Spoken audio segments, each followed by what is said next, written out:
Please turn your microphones on and pull them forward. And I'll call the February 28th, 2022 meeting of the Town of Niskayuna Planning Board and Zoning Commission to order. Mr. Henry, would you please call roll? Mr. Laflamme, Present. Mr. Screbutenis, Here. Mr. Khan, Here. Mr. McPartlin, Here. Mr. Darpino, Here. Ms. Shenfield, Here. Chairman Walsh, Here. Ms. Gold, I'm sorry. Okay, thanks. Okay. Okay. Leave it on for you. All right. So approval of the minutes from the February 14th, 2022 meeting. Can I have a motion to approve those minutes? Motion. Motion made by Mr. Khan. Do I have a second? So move, Mr. Chairman. Seconded by Mr. Screbutenis.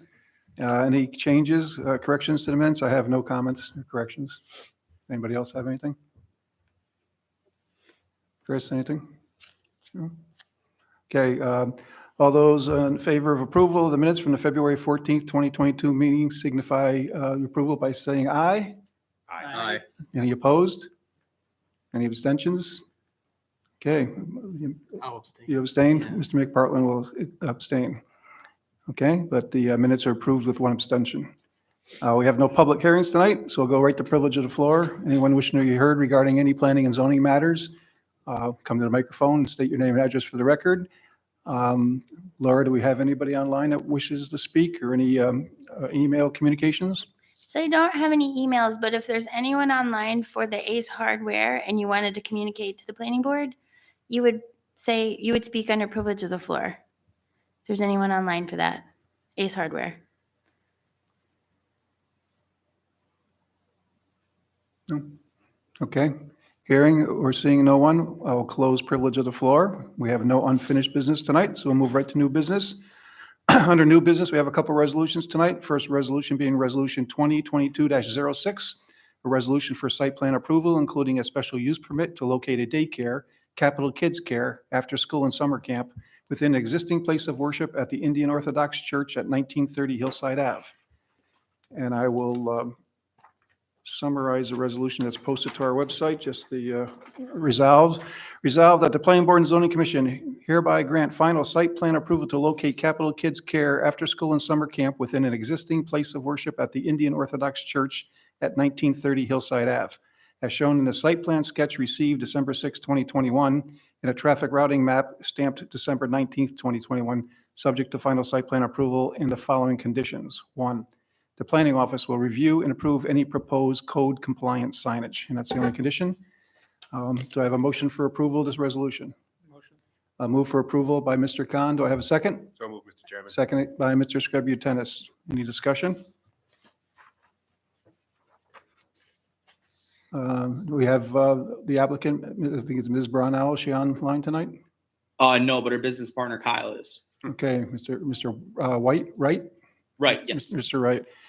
I think it's pretty straightforward. You know, as we know, the town board approved the special use permit, right? For Yes. for allowing this to special use being allowed. Previously, there was a daycare at this location, and this allows another one to go back in. So I think it's pretty straightforward. Do you have any comments or concerns, Mr. Wright? Questions? No, we just really appreciate this opportunity and we're very excited to offer this to community. We know it's a big need. So again, we appreciate it. Oh, thank you. Yeah, I just wanted to mention, and Mr. Wright is, keep in mind, we referred this to the fire department and to the building inspectors, and you have a decent amount of work to still do, because you may need to update the entrances, to code so that they will have, all of the fire safety protocols that need to happen for the daycare. May be different than 10 years ago when it was being operated as a daycare, so keep that in mind. And then also, the building inspectors, sometimes you have to reverse which way the door goes because they always have to open out. You got to double check your handicap parking, all of the building code stuff you still have to take care of with the building department. So this is one step down, but there's actually still quite a big step left for you to make sure that this is code compliant. Yep. Not a problem. We're ready for that. And we'll be handling all that. I appreciate it. Okay. Any other comments by board members? Okay, hearing none, Mr. Henry, please call the roll. Mr. Laflamme, Aye. Mr. Screbutenis, Aye. Mr. Khan, Aye. Mr. McPartlin, Aye. Mr. Darpino, Aye. Ms. Shenfield, Aye. Chairman Walsh. Aye. Resolution passes. Congratulations, Mr. Wright. Pass on our best wishes to Ms. Brownell also, and good luck with the business. Thank you so much. I really will. Have a good one. Okay. Okay, next resolution is Resolution 2022-07, a resolution for site plan approval for tenant fit-up and occupancy of additional medical office space within the existing building at 3140 Troy Road. And I will just summarize it's an extensive resolution. Again, it's posted online. Anybody wants to look at the details, but the further resolve, I'll just read the final portion. There we go. Further resolve that the Planning Board and Zoning Commission finds the above referenced site plan meets the requirements of the zoning code in previous site plan approvals, and therefore hereby approves the site plan with the following conditions. 1, if the Planning Board determines that additional parking spaces are required under Section 220-19E of the Code of the Town of Niskuna, the landowner shall be required to file for site plan review to construct said spaces so the Planning Board can review and approve the aforementioned options and potential waiver requirements prior to any construction.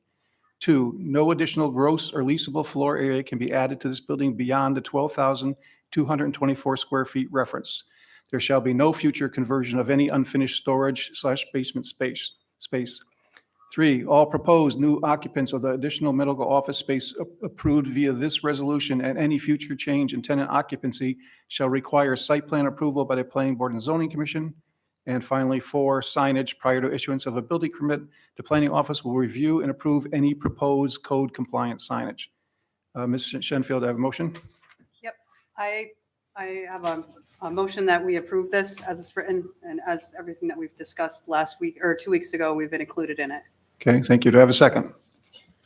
So move, Mr. Chairman. Second again by Mr. Scributennis. And we can have some discussion. Yeah, I wanted to make a note. Is this on? Okay. Yeah. Okay. At the last meeting, I made several comments. I don't regret raising the issues, but I wasn't happy with my language choice. Might have offended our planning staff and our town attorney. That was not my intent.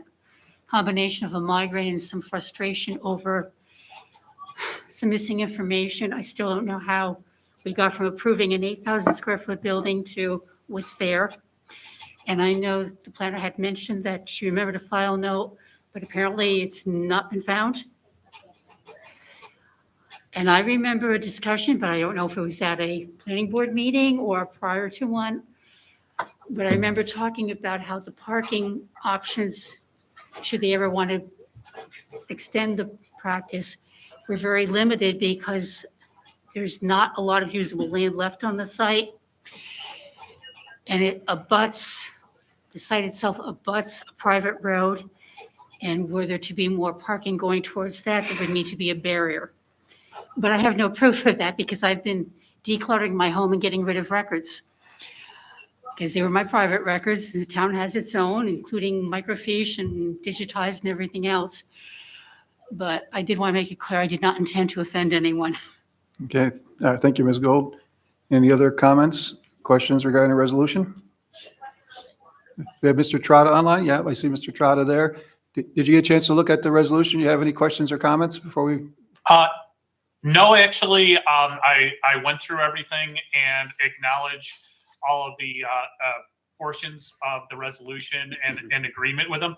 I guess the only question I would have is that in the future, if they did acquire more space, meaning the parking lot next door, if that was on the table, then we obviously would come back to the board if they had a fourth tenant. That's the only comment. But I understand that we would need more area to do so that's fine. Great, thank you. And I think that the resolution, has prioritizes, what we'd like to see in case we get into that situation. And there are obviously other site plan issues that come through, including setbacks and front yard parking, so on and so forth. So we'll address those if we need to, if we get to that point in time. Any other questions or comments from board members? I'd like to thank Laura and Clark for a very detailed agenda statement. It's a 6-page memo that's very well structured and summarizes information so effectively. Thank you. Oh, that's Clark. Thank you, Clark. But I did also want to mention that, I reached out to the town of Colony and I realized that it's off the table, but the parking in Colony would never be allowed by Colony. They have, I clarified this with the planner and it's absolutely true. They have the same thing that we have, in which there's a residential home on the property and it wouldn't be allowed to have two uses. So I know we took that off the table, but Colony said no, that would never work for them. And then just that they had concerns if the overflow parking starts parking on that Bly Road. The town of Niskuna doesn't own that. So the overflow parking, if it started parking on the private Bly Road, I think that would be when we'd have to have the conversation of, now you got to figure out, where the parking goes. And it's very, very expensive. So it's obviously to the applicant's benefit to never have parking on the Bly private road. Understood. Is there some other Yeah, comments? I wanted Yep. to echo what Mr. Scrubby Tennis said about just the thoroughness of the planning department's review. I really appreciate that we're, making the intentions very clear and in issuing this resolution. In the interest of making sure that our intent is kind of fully captured in the conditions that where we outline our option within the 3-year evaluation period. I'm just wondering if the first sentence should be modified to say somewhere that the planning board may require that these be implemented. Right now, it just states that these options or conditions are available and may be employed. But Yeah, we could change that. All right, could you tell me which line that is, where that would be? it would be just the first 3 lines on the Page 3? second page. Oh, yeah, page 3, yep. All right, so it starts out at the top of the page. If during the 3-year evaluation period, the planning board determines that up to 14 additional parking spaces are required for a maximum of 70 total parking spaces, the following options or conditions are available.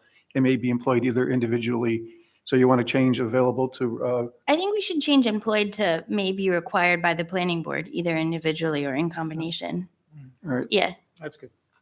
all right, so the thought is strike the word employed and put may be required. yeah, by the planning board. Does that address your thoughts? That would, yeah, make me a little more comfortable, I think. All right, you want to make a motion to modify that? I'll make a motion to modify the resolution to add that language. Okay, to strike employed and add the word required. And it's seconded by Mr. Khan. Any discussion on the modification? It's a good modification. Okay, all those in favor of the modifying the resolution signify by saying aye. Aye. Anyone opposed? Okay, hearing none opposed, we have a modified resolution. Thank you, Mr. McPartlin. Any other discussion? Like I stated, I think it's a pretty well thought out resolution, and I think this is it looks out for the town and for the applicant. And if we ever get to a situation where we got to make some changes, we've got a most preferred and a not preferred options, and we'll work through those at that point in time if we get there. Any other comments? If I might add, is I was going to say, I appreciate that as well, because it's nice to know and be very upfront. If there's any change in the board or whatever, it's all documented. So there's no question. So thank you very much for clarifying. Okay, you're welcome. Okay, hearing no other comments, Mr. Henry, would you please call the roll? Mr. Laflamme, Aye. Mr. Scrubby Tennis, Aye. Mr. Khan, Aye. Mr. McPartlin, Aye? Mr. Darpino, Aye. Ms. Shenfield, Aye. Chairman Wall. Aye. The resolution's approved. Thank you, Mr. Trotta. Have a good night. Appreciate it. Thank you very much. Okay. And that closes our new business portion of the agenda, and we'll move on to discussion items. We do have one item tonight under discussion. That's One Research Circle, General Electric Global Research and Development Campus, site plan review for the construction of a new 16,000 square foot building. And I know, Mr. Chairman, please let the record show I'll be recusing myself from this topic. all right, thank you, Mr. Cons. And Ms. Gold will be sitting in for the discussion on this item as a board member, okay? All right, I know we have the applicant online. Looks like, does it look like, yes, Mr. Whalen, is it? Okay. You want to give us an overview? Tell us about the project? Eric, you want to go? Sure. Yeah, Eric Hallis from GD Research as well. We've come into a significant project that is going to require us to add some additional space and add some additional research capability. We're looking to add 16,000 square feet in a building that is designed at 55 feet high. It is early in the process, but we wanted to make sure we've got in front of the board as soon as possible. There's a need for the square footage to start the project near the end of 2022. So we are on a pretty expedited timeline, as well as just getting started on some of the final drawing package with our engineering firm. But we're adding this space. It's going to support the development of next-gen technologies in cryogenics and superconducting magnets. And this supports generators for offshore wind energy, application of hydrogen technologies for sustainable flight, and high field MRI imaging and precision health. So that's kind of the background goal of it. We know the building is 55 feet tall, and Corey's our project manager and has all of the details that you may require. Okay, and Laura, do you want to pull up the map that shows the approximate location of the proposal? One other thing, Mr. Hallis, I know that the application itself, I think Mr. Whalen submitted, it said 60 foot, but subsequently the drawings all say 55. So 55 is the correct number? Yes. sir. Okay, just want to make sure, because obviously it's important if we make a recommendation to the zoning board of appeals, want to make sure we got it right. Okay. All right. So we have two entrances. This is the lower entrance. This is not the main entrance. This is what we call our K West entrance. As you go in the gate there, towards a couple of other buildings that are at the top of the screen, you can see the approximate layout where we've drawn the boundaries of expected location of this facility. Okay. And it looks like it's a basic steel building, right? Yes. All right, so basically, we need to make a recommendation. It won't be tonight, but we need to make a recommendation to the Zoning Board of Appeals. The three factors that we take into consideration is our comprehensive plan, whether it's in alignment with the comprehensive plan, whether it's suitable for the area proposed, and whether or not we recommend as Zoning Board of Appeals grant the area variances that are required. And of course, you would go in front of the Zoning Board of Appeals, whatever the outcome of our recommendation is, and they have different criteria. But one thing thinking about this for me is that, with the suitability for the area proposed and also some of the criteria that the Zoning Board of Appeals utilizes, I think it would be worthwhile to have an image, computer-generated image looking from River Road toward, I guess it would be toward the north, so we could see what the building looked like. We do have some residents across, as you know, down off of River Road, across from the entranceway there. And just like to get, have a visual of what that's going to look like. General Electric has provided those in the past for both the water tower for the cell phone addition and for the solar array panels that are out front along River Road. That was very helpful. So I think it would be helpful for this board for making our recommendation to the Zoning Board of Appeals. And I'm sure the Zoning Board of Appeals would be glad to have those also for when they're making their decision. All right, is that something when we're looking at the Zoning Board of Appeals for the March meeting? Is that what Yeah, we're looking March 16th. So we would need it, within a week or two. You guys have tight timelines, so do we. at? Yeah, our next meeting is March 14th, and with that additional information, we could have some discussion tonight, but we can also, get an idea of how it's going to look and whether we have any concerns about shielding or, which could lead to site plan concerns, maybe potential with lighting or shielding or something along those lines, from, vegetation or whatever. But at this point in time, I think that's the main thing we need. It seems reasonable. You're there to do research, and there's, buildings go up and down over there over the years. And just want to make sure it looks okay from the road. We agree with you. We will get that, and it will be behind some existing vegetation, so that should help us as well. Yeah. Any other? Yeah, and maybe like the dimensions from the road, because that's got to be a long way, but it's probably helpful to have that number. Yeah, that's great. Yeah, thank you, Laura. Yeah, get a setback from the road and just kind of what it may look like, and that way we can just try to do our best to Think about the neighbors that are down in that area, okay? Is there any other comments or thoughts from the board? Yeah, just Light up a little bit, please. based on the details provided, it would seem that the use of this proposed building is maybe a little more intense in nature than the adjacent office buildings. It's sort of a wild guess because I'm not entirely clear on the use, but it would seem as though there would be some delivery of liquid nitrogen to this facility. Is that a safe assumption? Yes, we currently already take in deliveries of liquid nitrogen for this process. This is a increase in size of the process, so the deliveries would be hopefully in the future less frequent because of the system that we're installing. But at the start, it would be very similar to what we're doing now.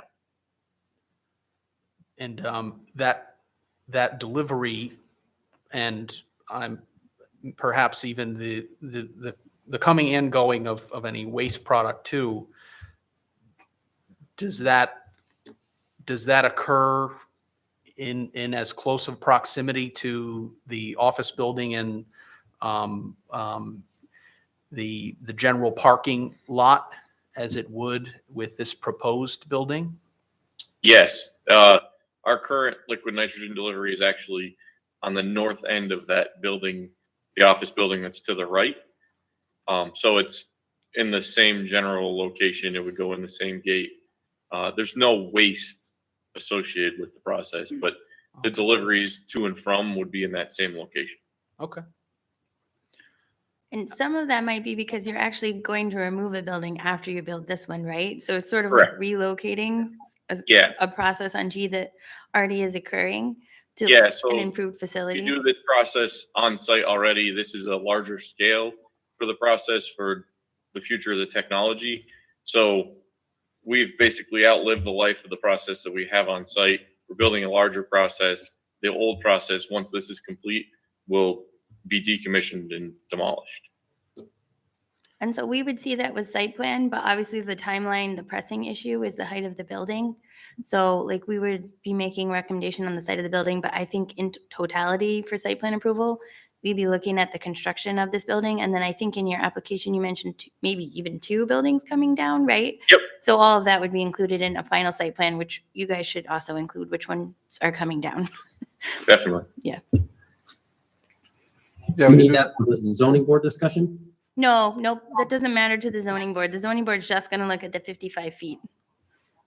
Yeah, so the color is important for that image that you're going to provide us. If you keep it close to the color that you're expecting the actual construction to be, will also be helpful too.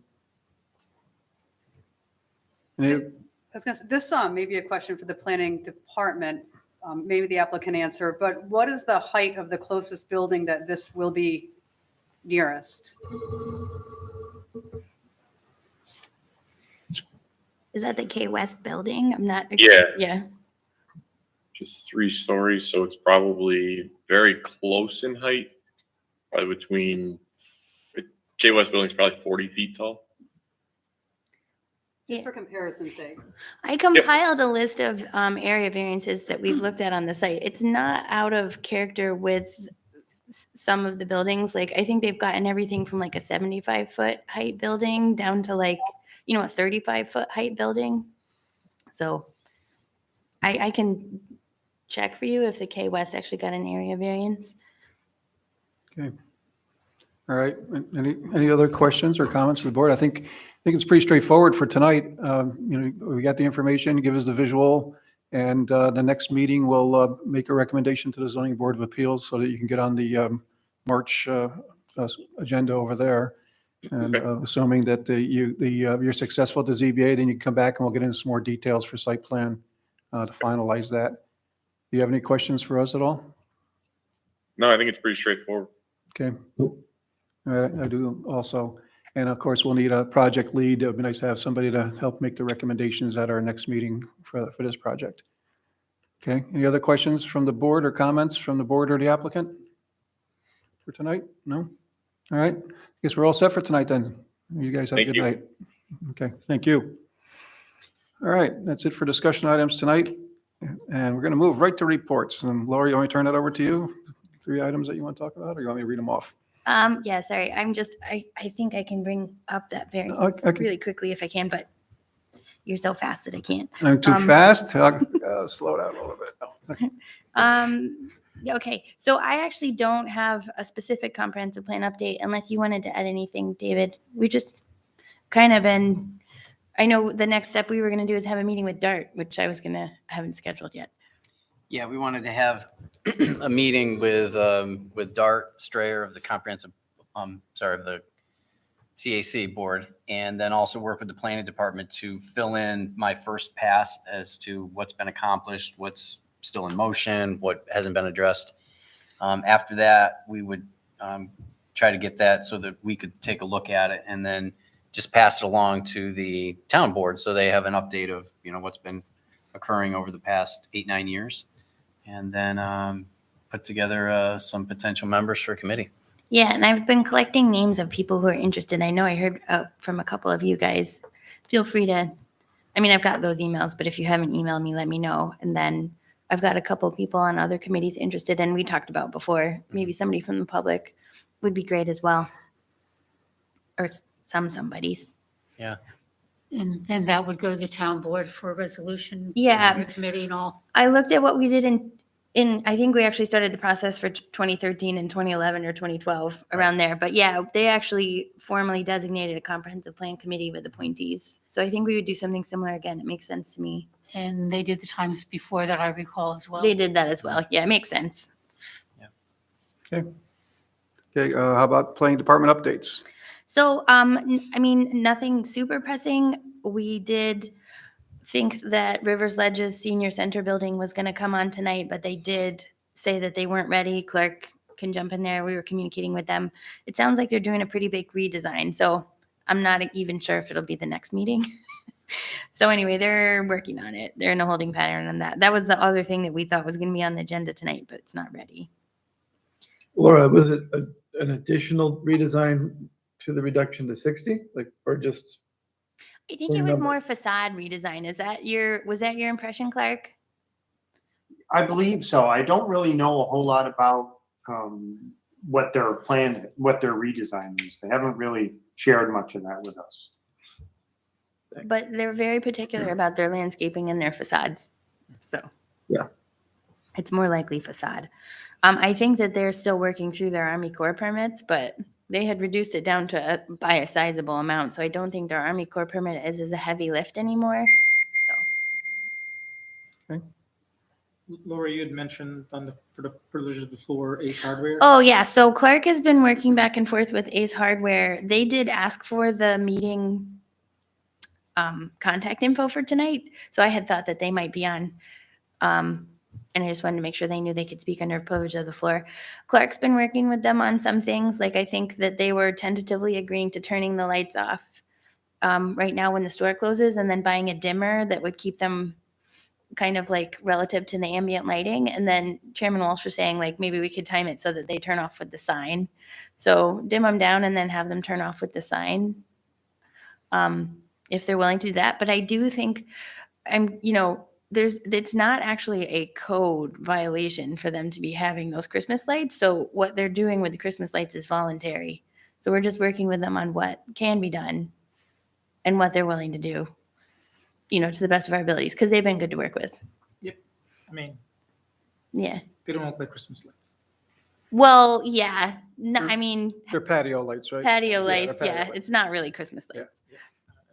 It's And like Clark had these discussions, like Clark can jump in. Like I think they're still struggling with, like, even though they got variances on their facade signs, it's hard to see the building from Balltown Road, and they just want something to like draw customers in, and the entrance is difficult to see. So that's kind of the balance that they have. But I'm hoping, because they're still working with the tree council on the final landscaping, and they will be taking down 2 of the trees that are almost dead, and then pruning the other 2 that are there, and then adding some nice landscaping to the front.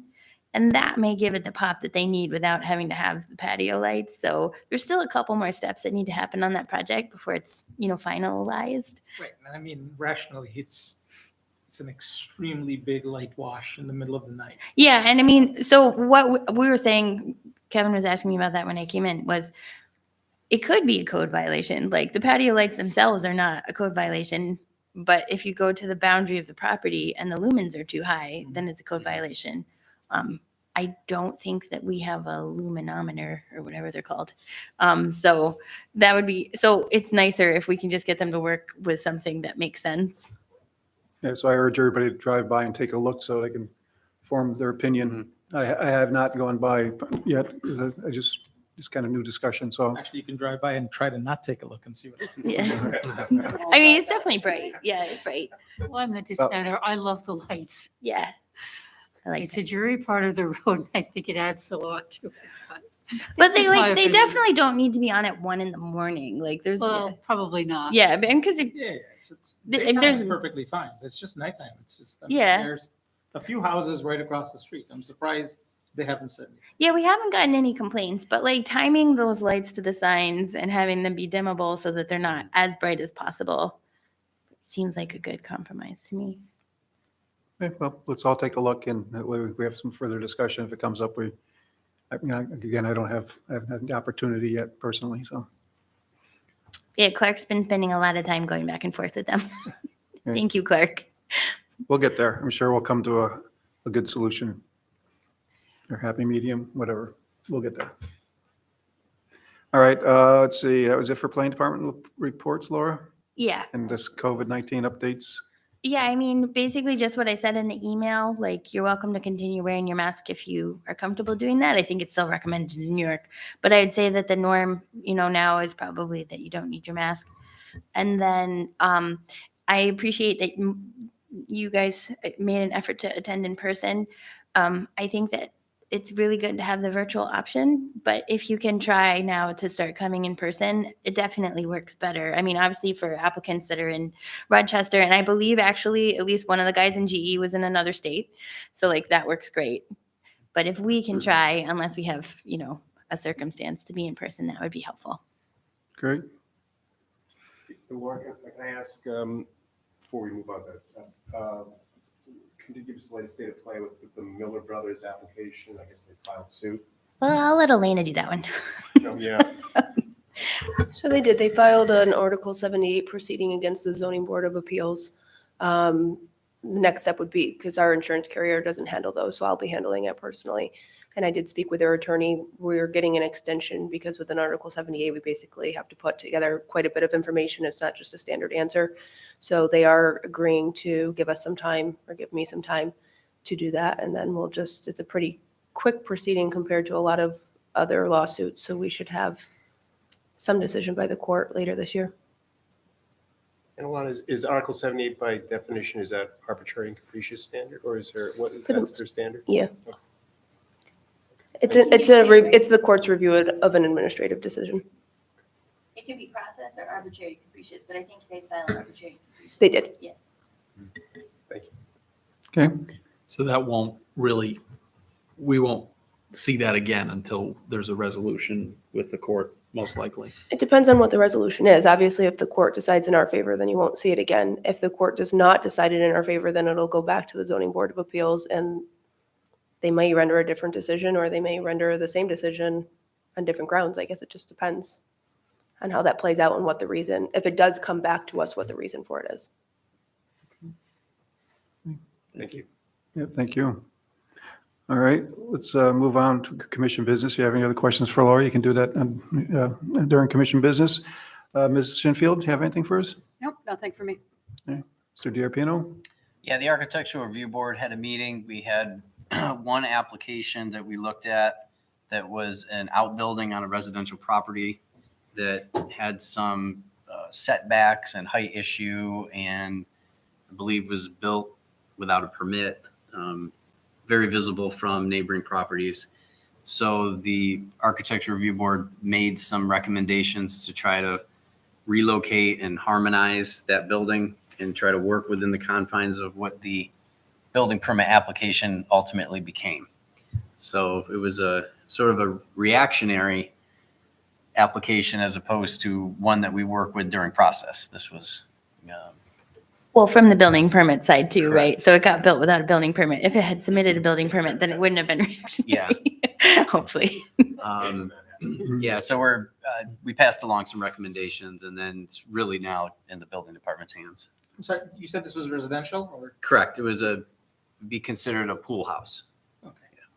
But it's large. It's a small lot with a large accessory structure. Right. I mean, this isn't the first property that's happened. We have a couple neighborhoods where somebody put up a really large accessory structure and it causes heartache with the neighbors because, I mean, even if you architecturally harmonize it, it's just big. I mean, it just is. You can see it from the road and it changes the way that, that property looks.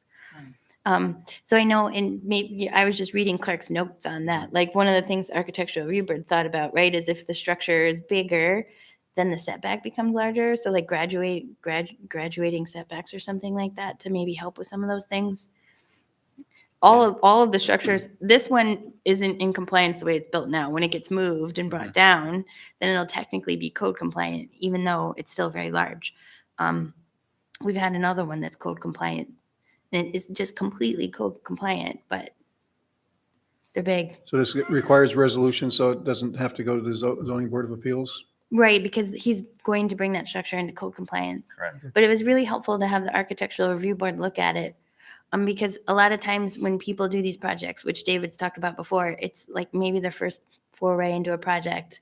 And, he needed an engineer, but I mean, the engineer is like maybe a structural engineer, not an architect. And so he's like, oh, it can't be 15 feet. Let's just make the roof flat. I mean, so like if there's ways that you can do it better, then that's one of the reasons we have the Architectural Review Board. Like, can you think about this? Like, this could save you money and your building would look better.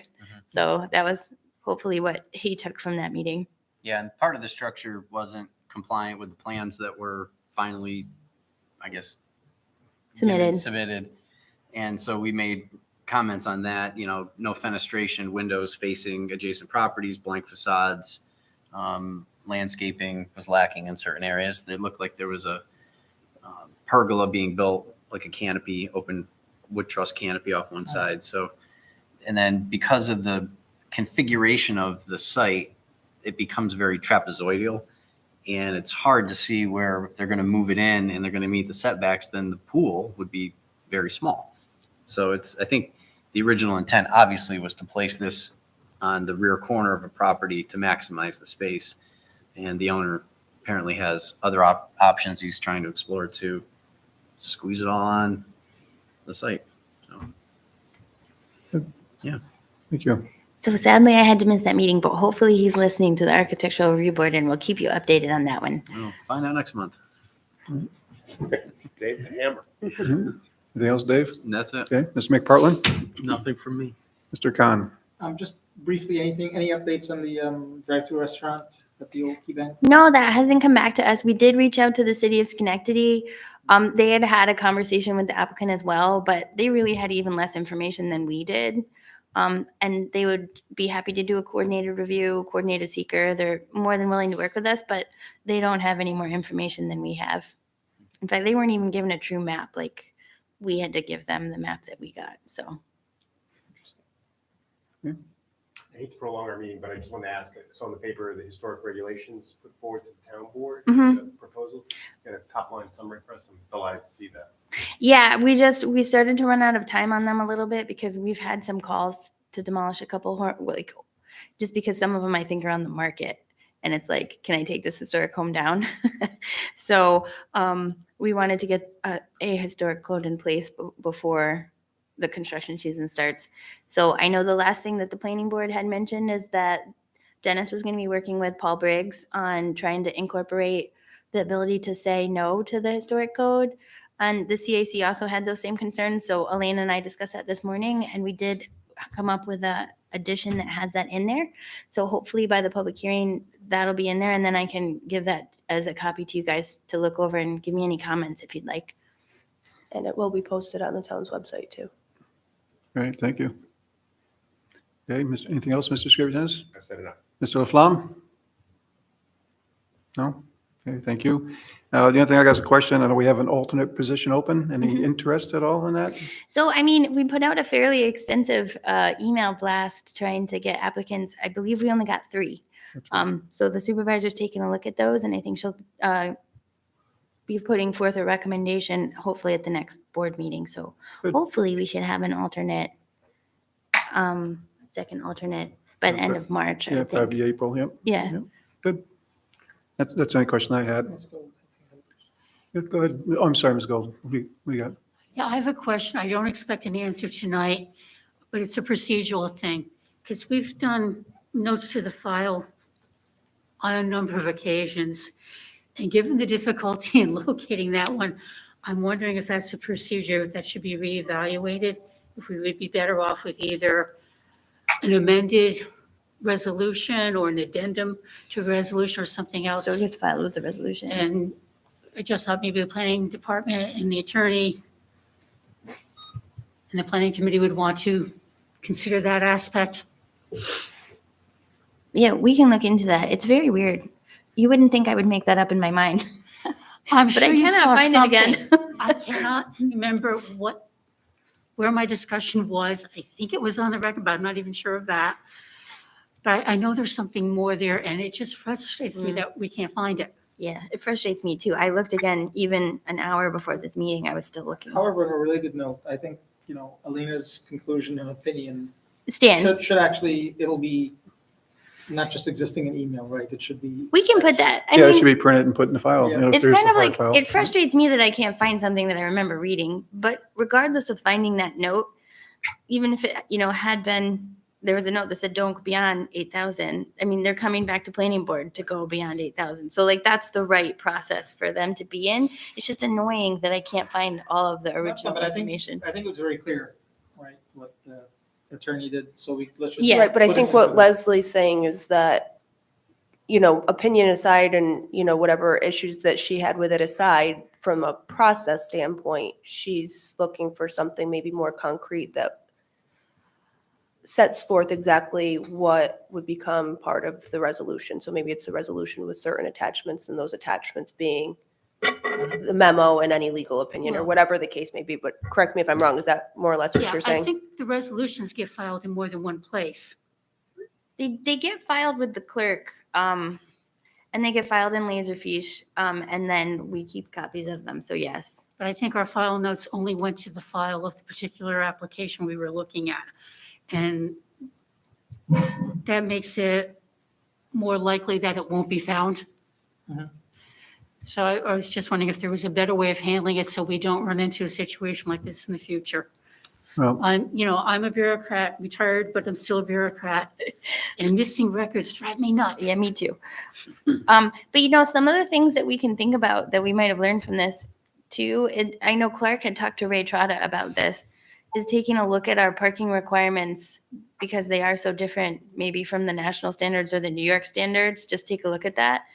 And then another thing to think about was like when Elena was doing all her research, and this was in her email that she noted, like, you can put something in your code that says if this special use permit changes or expands that you need a new one. That's just not in our code. So like, that's something that if we wanted to, we could add later. So it's just some points to think about, like, because this was, like you say, 6 pages of agenda statement, it's super technical.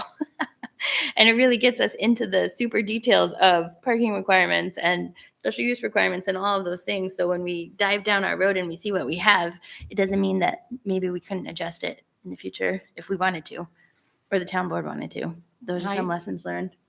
I do like that idea as well, because in the past, I've had attorneys tell me that everything is tied to whatever the site plan was that's attached to the resolution. So go beyond that, it comes back anyway. And it seems that might not have been the best interpretation, which I say. So if we had something that clarified that, it would be great. Because non-conforming uses, that's standard. And you were looking at the town of Greenwich, right? Yeah. Town of Greenwich had it in their code where if it's specifically for expansions on a special use permit, that it would require a new application. But our code doesn't, it's silent on it. So Yeah. it doesn't say that it would be required, but there are other municipalities that have included that in their code. I think in practice there, we have done that. And that's where I got confused. So it sounds like a good addendum for the code. Yeah, yeah. I mean, so Clark and I keep a running list of code things to look at the next time we're doing a zoning code. So we put those two things in, and then Linda had something else. I can't remember what it is off the top of my head that we would do if we wanted to do Christmas a light code. ordinance. Well, possibly Patio. patio light. I mean, it could be in violation. It's hard to measure. I don't even know how you measure that. Get the luminometer. Number of lights? Illuminometer. That's what I'm thinking. Okay. All right. I guess that's it for commission business. Can I have a motion to adjourn? So move, Mr. Chairman. Motion adjourned by Mr. Scrivby Tennis. Do I have a second? Second? Second by Ms. Shenfield. All those in favor of adjournment signify by saying aye. Aye. Anyone opposed? Hearing none opposed, we are adjourned. Thank you very much. See you on March 14th. Next meeting. Thank you. St. Patrick.